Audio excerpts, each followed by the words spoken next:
Well, hello everybody. It's Jonathan, Director of ProGood Probiotics, here with my microbiologist father, John Ellerman. Dad, thanks for joining us. We wanted to talk about a topic that gets thrown around a little bit, even by some doctors and people, questions we get asked a lot, is that are all probiotics good for us? Some people seem to think probiotics are useless, and some people think probiotics are game changers. You know, when it comes to gut health, improving gut health can be fundamental to our general overall health. So Dad, in a nutshell, we get asked this question a lot. Why would some people say, oh no, probiotics are bad for us and probiotics are good for us? The history of probiotics is interesting because when it started, we had no idea about the different strains and their different properties. Everything was lumped into the one basket. Yogurt was good for you and it had probiotics in it. So Lactobacillus acidophilus was the buzzword, and you could go and buy capsules of acidophilus. And I remember a colleague of mine from CSIRO had a gastric attack while we were out on the road, and he sent me out to buy some acidophilus capsules, and they did nothing. And when I took them back to the lab and tested them, they were totally dead. There was nothing in them. So it was a counts thing matters, the strain matters, you know, survivability through the gut matters. There's so many parameters that we now have optimized in our products that improve the outcomes. But you've got to understand all the basics first, and that's what we can talk about. Yep. So when you're saying like probiotics, like back in your days, was this like the 1920s? Yeah. When you first started probiotic research? Yeah, I'm really about 140 years old. Yeah. Give yourself a rap. Now let's go back into the research you were involved in, that 8-year Australian government funded research with CSIRO, University of New South Wales. Let's not go back too much into depth because we always talk about that. But in particular, the efficacy study. Now I'll put the chart up so people can see it. Right. It's the chart I've got in front of me here, but the effect of probiotics on the growth of E. coli 0157:H7. Now, that's a technical term. Getting sciencey, that's more your realm. Well, this was a particularly bad bug. Okay, so this E. coli. Yeah, quite a few decades ago, somebody ate a Garibaldi salami and it had this in it and it killed her. That bad. That's a bacteria that can kill a human. Yep, it killed her. Kind of scares you, doesn't it? That's right. Some of the strains of E. coli are worse than some of the salmonella strains, for example. So they're very closely related. So some E. colis can be good or neutral? Yes, it depends what genes there are there coding for what substances. But if you've got one that codes for all these things that make it a pathogen, you know, then it can be a very bad one. Yep. We're capable of killing a human being. Yes. That's scary. A bacteria is something we can't even see with the human eye. That's right. So this chart that we're going to show you is, it's actually done by the Department of Primary Industries. They were looking at piggeries in conjunction with... here in Australia? An Australian company there that you can see. And they were they've set it out nicely in a way that kind of mirrors what we did in the research centre, the Cooperative Research Centre. And so I use this chart because it says the same things that we went through in the CRC. It's just nicely set out. And it shows you the results for 49 different probiotics, so-called, strains that are on the Australian market and the impact they had. The Australian market at that point in time? I mean, yes. Back in this was back in the late 90s? Yeah, late 90s, yeah. So what they did in these experiments is that they grew each one of these so-called probiotics, and then they spun the cells out of them in the test tube and just used what we call the supernatant liquid, which contained the inhibitory substances that had been produced by the probiotic cells. So put that more in basic terms. In a supernatant, which makes the probiotic do what? The supernatant is just the liquid other than the cells. Okay.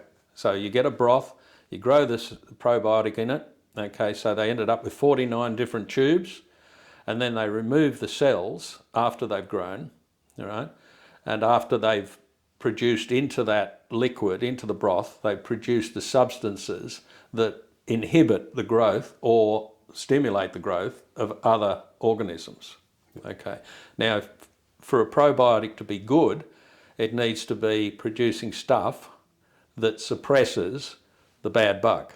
Yep. So what they did was they took then some of that supernatant and inoculated fresh tubes of E. coli and put some of the supernatant into each tube from each one of those cultures, right? Yep. So in a nutshell, putting the probiotics out of those 49 strain of probiotics, Yep. probiotics, testing them to see how they suppress the E. coli. Yes, that's right. So they incubate the E. coli broth that now contains some of those inhibitory or stimulatory substances from those original cultures, and then they, at a fixed time, they calculate how much has grown. You can do that by turbidity measurements. You just pass light through the test tube and it's a measure of how many cells are there. And so they can measure the suppressive effect or stimulatory effect of the original culture. Okay. Now this chart shows those 49 strains of probiotics Yes.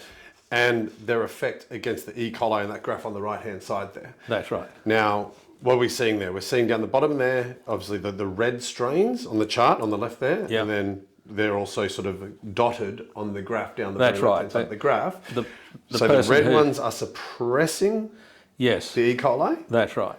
and the green on the second half of the chart are increasing the growth of the That's E. coli. right. That's so right. we're talking about some strains of probiotics here that are increasing the growth of an E. coli that can kill a human being. Yeah, surprise, surprise. Yeah. You know, that's an outcome that you would not expect. And there are people taking these cultures thinking they're doing them good. But they could be increasing the growth of maybe bacteria that's not this E. coli, obviously, because No. otherwise we might be dead. That's right. But is increasing the growth of bad bugs in the gut. Yes, I should say that in the Cooperative Research Centre at the University of New South Wales, we actually tested and in CSIRO down in Melbourne in Hyatt, they tested the strains that we were isolating for their ability to suppress a range of pathogens.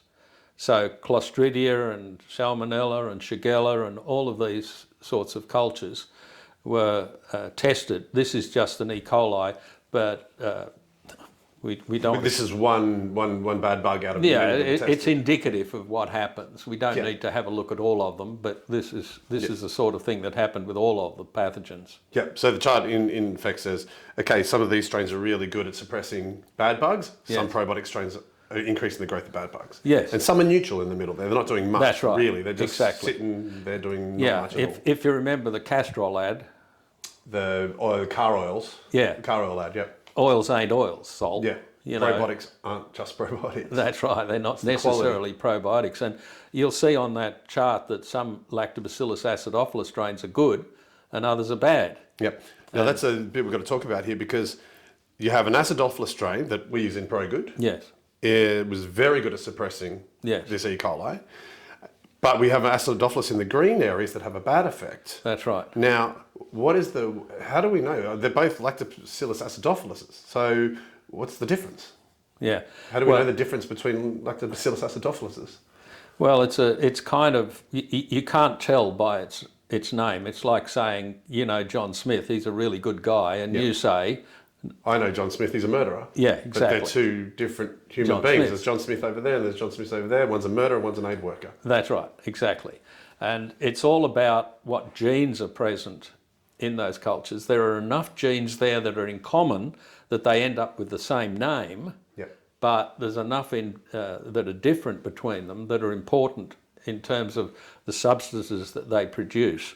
And some produce things like natural antibiotics that are good antibiotics, if you like. It's not the chemically produced ones, but well, we can talk about that another time. But Yep. they let's just say they produce things like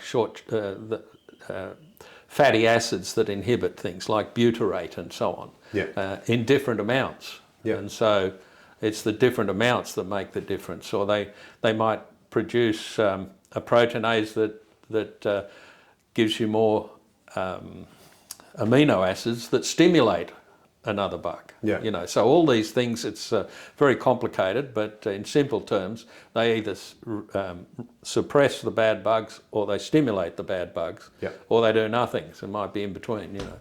Yeah. So that's what this chart's about. Gotcha. So you really know, so in the case of ProGood and the formula you've invented, it's the L10 and the B94, the bifidobacteria, because there's bifidobacteria here. I think you've mentioned to me in the past that a lot of bifidos are fairly genetically the same because they come from a common bifidobacteria or probiotic. That's right. Around the world, Without there getting are too specific into that story. yeah, there are different names for the bifidobacteria and strain names. Yep. Like B94 or BLC1, but all the bifidos are very, very closely related. And so it all, to a certain degree, that you don't get the same variability as you do within the lactobacilli. Yeah. Okay. And I think another thing to notice here is there's like some rhamnosus, which is another strain that's becoming more popular and Yes. amongst consumers in the community. Yes. Rhamnosus here, there's another rhamnosus that had a negative effect. So it's not just acidophilus strains or bifidos, there's rhamnosus strains, you know, a whole bunch of different here, which you can look at the chart and I'll link That's it right. to the video. Yes. All right, well, that in a nutshell, is there anything else you want to add in terms of why people might think, all right, probiotics are no good for humans, or they're fantastic for humans? We've already covered efficacy. Is there anything else that people go, Well, one thing that... numbers, you're talking about numbers before? Yeah, numbers are important, but also there was a bit of a dead-end idea, and I'll explain why it's a bit of a dead end, and that was that you had to use strains of, say, bifidobacteria that came from humans, not from animals, Yep. or something like that. But I've been told that there are probiotics that have been isolated from chickens that work in prawns. Yep. And so we used to think that it had to be a human strain so that it would establish in the human gut. Yep. But the immune system tends to kick out strains that it hasn't seen before. Yep. So that was a bit of a furphy, if you know what I mean. It's more important that you get efficacy as they're passing through. The good strains. Now, I think the numbers is important too. Why someone might not get good effects from a probiotic is it might be a really good strain, but it's in too low numbers. That's right. So you'll explain in terms of the trillions of bacteria we have in the gut. Yeah. So if you've got, the numbers vary, depends whether you've just been to the toilet or not, but say 90 trillion bacteria in your gut, 1,000 different strains of bacteria or species even.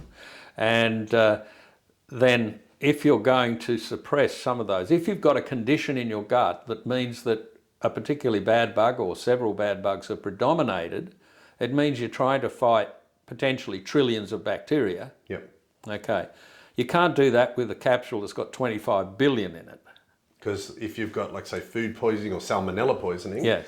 and there's 5 trillion salmonella down there causing you to vomit and be sick, you need to hit those 5 trillion back with a good probiotic at high levels, at high numbers. That's right. You've really got to exceed trillion levels to get there. The result is dose dependent, in other words. Because it's like fighting a war. We're talking about 2 armies. Bacterial warfare. Yeah, and it does matter that your army is equipped with better weapons. Numbers do matter. Yeah. So with ProGood and with the formula, you have put the prebiotics in there to boost the probiotics. Yeah. So now a prebiotic is the fibre. Is a fibre ingredient. That's all it is. It's a fancy name for fibre, and that feeds the probiotics and makes them multiply to higher numbers. Yep.